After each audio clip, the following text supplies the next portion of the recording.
আচ্ছা, যেটা নিয়ে আপনাদের বলতে চাচ্ছি, স্ক্রিনে দেওয়া আছে রাসেল ভাইবা। আচ্ছা, এগুলা কিভাবে আসতেছে এবং কোথা থেকে আসতেছে সব বিস্তারিত আপনাদেরকে আমি তুলে ধরবো। রাসেল ভাইবা কিভাবে আসতেছে? আসলে নদীর পানি প্রচুর পরিমাণ বাড়ছে, যেটা মানে ভারতের বর্ডার থেকে আসতেছে। ওকে। আচ্ছা, রাসেল ভাইবা নাকি মানুষদের তাবড়া ধরে কামড় মারতেছে, এটা আসলে মানুষের গুজব। মানে বাংলাদেশের মানুষদের তো চিনেনি, তিল রে তাল বানায় সারা লোক। ওকে। তো রাসেল ভাই কখনো মানুষদের দাবড়ায় ধরতেছে না। জাস্ট মানুষ যদি রাসেল ভাই আসলে নদীর পানি অতিরিক্ত বাড়তেছে, তো এই কারণে নানা রকম জংলি সাপগুলা ভারতের পানি থেকে ভেসে ভেসে বাংলাদেশে আসতেছে সাতাশে শোনা। ইউটিউবে ভাইরাল হয়েছে, ইউটিউব, ফেসবুক, টিকটক যেখানেই যান দেখবেন যে রাসেল ভাইবার ইয়েটা ভাইরাল হয়েছে। মানে অনেকগুলো আছে, এই যে আমার স্ক্রিনে দেখতেছেন এগুলোকে। তো আসলে পানি বাড়ার কারণে এই রাসেল ভাইবাগুলো আসতেছে। আসলে পানি কিভাবে বাড়তেছে, হ্যাঁ?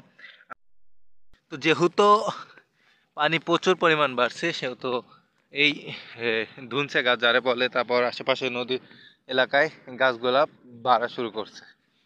এই রাসেল ভাইবা আসার কারণ, এই নদীগুলা যত ভরে যাচ্ছে সেহেতু এই নদীর পানি থেকে রাসেল ভাইবা ভারত থেকে ভেসে আসতেছে। ভারতের অনেকগুলা দেশ মানে অঞ্চল ডুবে গেছে, এই জন্য ভারতের বর্ডার থেকে পানিগুলো ছেড়ে দিছে।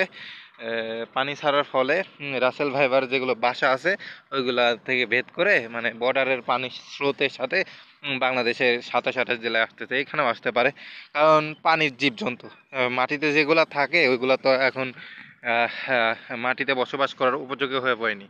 এজন্য তারা তারা এজন্য তারা সমুদ্র হয়ে মানে বাংলাদেশের গ্রাম অঞ্চলে ঢুকে যাচ্ছে।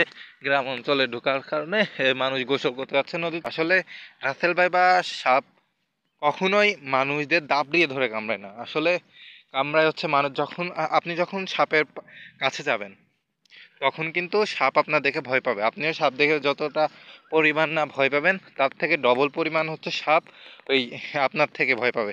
এজন্য ভয়ে সে আপনাকে কামড়াতে আসবে। এই জন্য রাসেল ভাইবা কখনোই মানে ওই সাপটা কখনোই আপনার দিকে তেড়ে আসবে না আগেই। আপনি যাবেন যখন ওইখানে পাও দিবেন, সাপের কাছে পাও দিবেন, সাপ আতঙ্ক হয়ে আপনার সবল মারবে পায়ে। আপনি যদি রাসেল ভাইবার কাছে যান তাহলে হচ্ছে ওই রাসেল ভাইবা আপনাকে কামড় দিবে। ওকে। তাছাড়া আপনার যদি কাছে না যান কখনোই ডাব দিয়ে আপনাকে কামড়াতে যাবে না। তো এই ছিল আজকের মতো ছোট্টখাটো ভিডিও। আল্লাহ হাফেজ।